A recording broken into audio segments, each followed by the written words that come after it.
Evaluating expressions and functions. In this section, you're given values for some of the variables, and it's just a question of really putting them in carefully one at a time.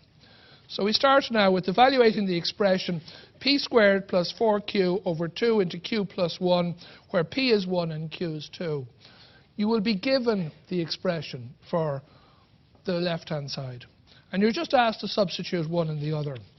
Now what I do is I get into a practice of writing a box somewhere, and I write p is 1 and q is 2, and I almost go into lockdown mode where I say they're written now, it's just really a question of following instructions. So I've written those separately.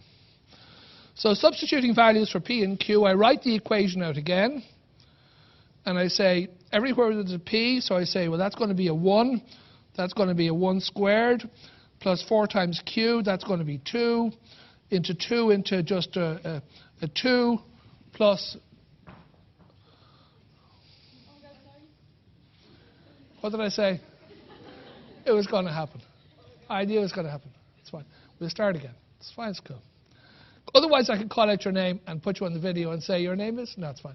I knew that was going to happen. I said, no, we'll actually start again. It's fine, no problem, no big deal. We have time. I'll wait for the second person, I think, because what are the chances? We're doing probability later. What's the chance the second person will walk across the screen? 101, yeah. That's bad probability, but I'd probably agree with it. Now, now,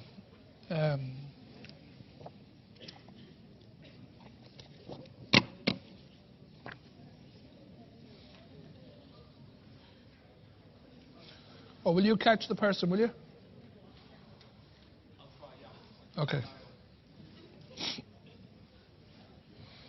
Okay. Evaluating expressions and functions.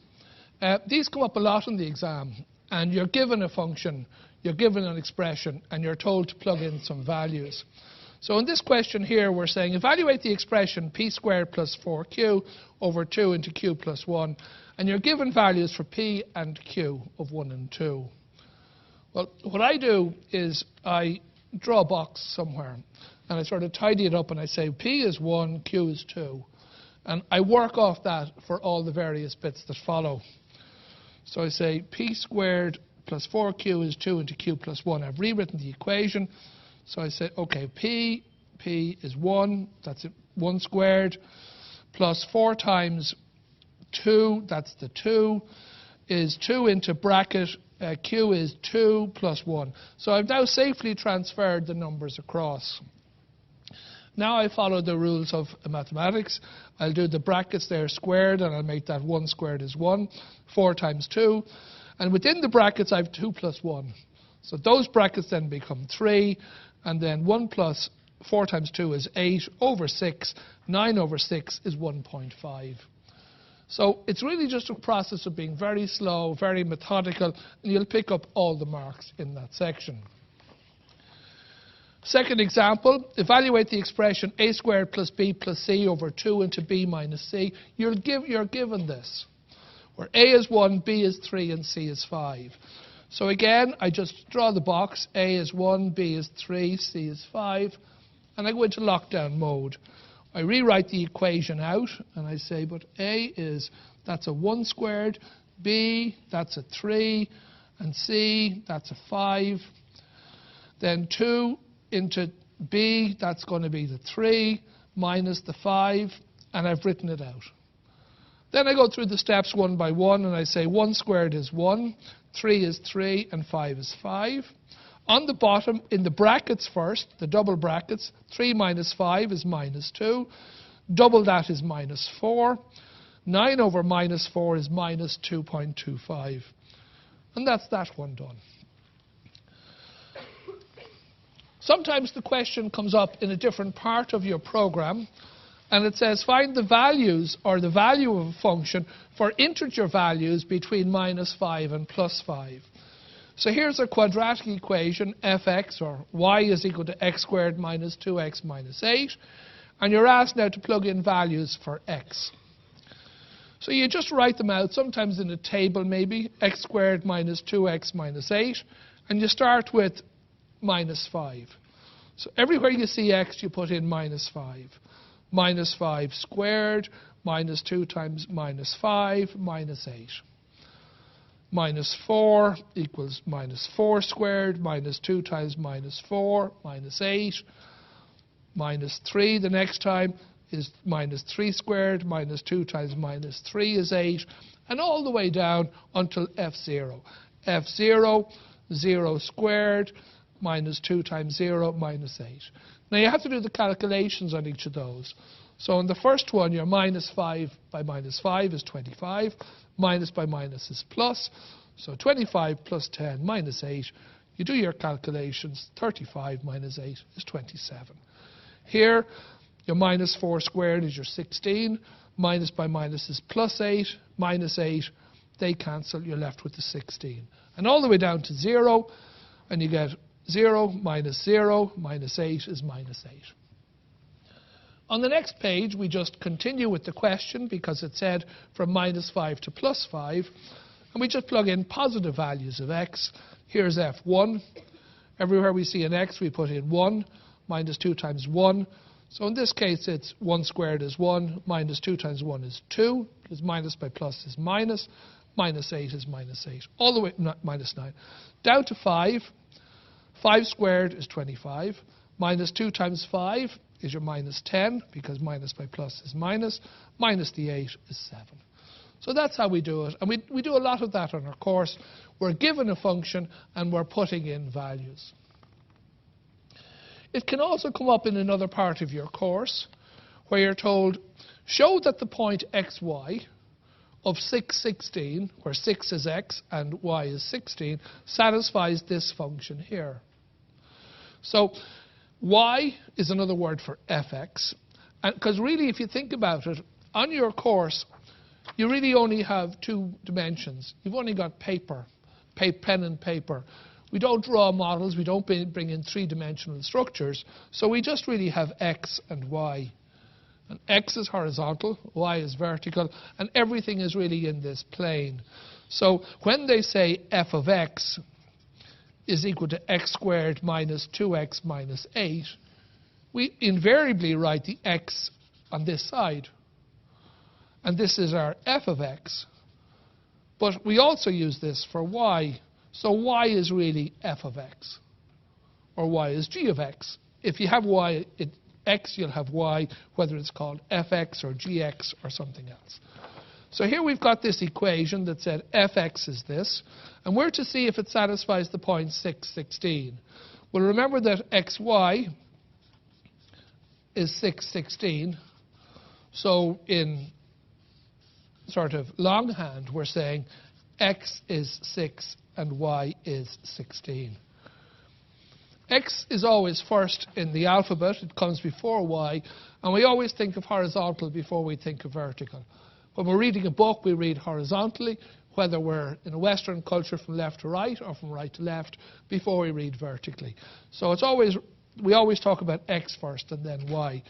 So our coordinate system there is saying is this true that when x is 6, that y is 16? So we're now going to try f of 6. And that's really what we're doing here. We're saying, plugging in the number 6 into f of this.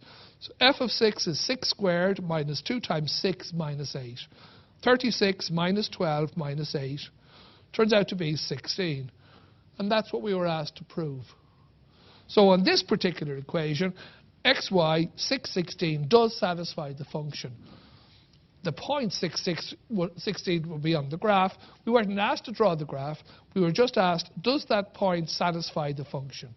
And it does. It needn't always be a case where the point satisfies the function. Here's an example where they say, check whether or not the points x1, y1 of 2, 10 and 3, 5 actually satisfy the other function. So does 2, 10 or 3, 5 satisfy the function? Well, let's take the point 210 first.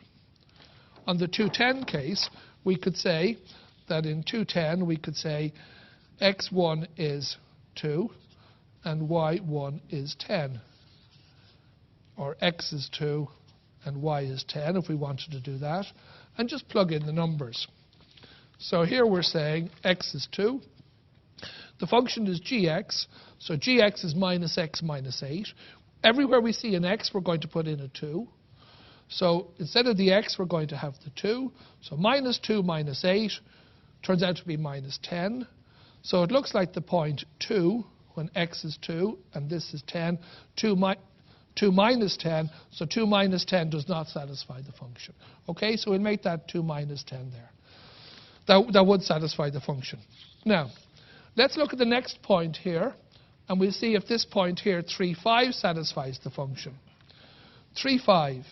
When x is 3, gx is minus x minus that.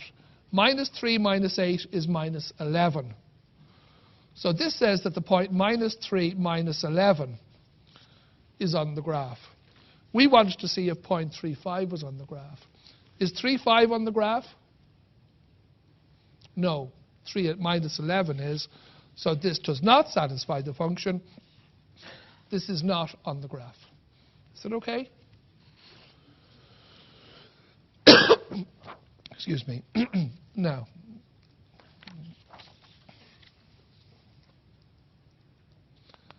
we turn now to example 6, and it's saying, okay, let's look at fx is a squared, fx is x squared plus ax plus t, where these are members of R, the real number system. Now, find the value of the function given that f of minus 5 is f of minus 1.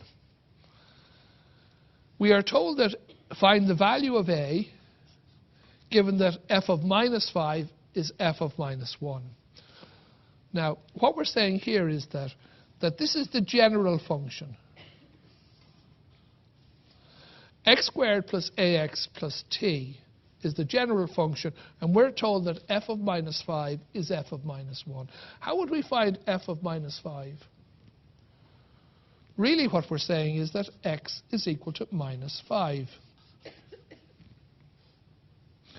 X is equal to minus 5. We just plug in minus 5 everywhere we see x. So let's do that. Everywhere we see x, we put in minus 5. Minus 5 squared plus a times minus 5 is t. 25 minus 5a plus t is f of minus 5. We're also told that that's equal to f of minus 1. So let's plug in minus 1. Everywhere we see an x, we put in minus 1. Minus 1 squared plus a times minus 1 is t. So that turns out to be 1 minus a plus t. And what were we told about those two? That they were the same. So if they are the same, then we are told that 1 minus a plus t is the same as this. Rewriting, we get 1 minus a plus t is the same as that. That's an equation. Can we simplify this in any way? Well, we could. We could decide to bring the a's to the other side, or the t's to the other side, or whatever, or as we did before. But the first thing we might see is that there are t on both sides, and if we were to substitute the t on both sides, take the t from this side and take the t from that side, we would find that they cancel, and we would get that 1 minus a is 25 minus 5a. If we took the a's over to the other side, we'd get 4 a's on this side, and took the 1 to the other side, we'd get 24. If 4a is 24, what's a? We don't like the 4, we divide by 4, a is 6. So what we have found from that is that the function here that we were working from, that was basically, find it there in a sec, x squared plus ax plus t, we have found that the answer for a is 6. So the function we can now rewrite, instead of x squared plus ax plus t, we can write as x squared plus 6x plus t. That's f of x. And that's written here like this: x squared plus 6x plus t. Now, we're also told that if f1 is 8, we can find the value for t. Well, how do we do that? Well, we know now that the function is given by x squared plus 6x plus t. We're told that f1 is 8. So let's plug in 1 into x. Where there was x, we put in 1. Where there's x squared, we put in 1 squared plus 6x plus t. 1 plus 6 is plus t is that. 7 plus t is that. T is 8 minus 7, which is 1. So what we have done in all of that is that we have found that they can ask a question with an equation with an unknown, not only x, but both a and t, give us some information, we do the algebra, they give us some hints, and we can solve it. And that's the end of that topic.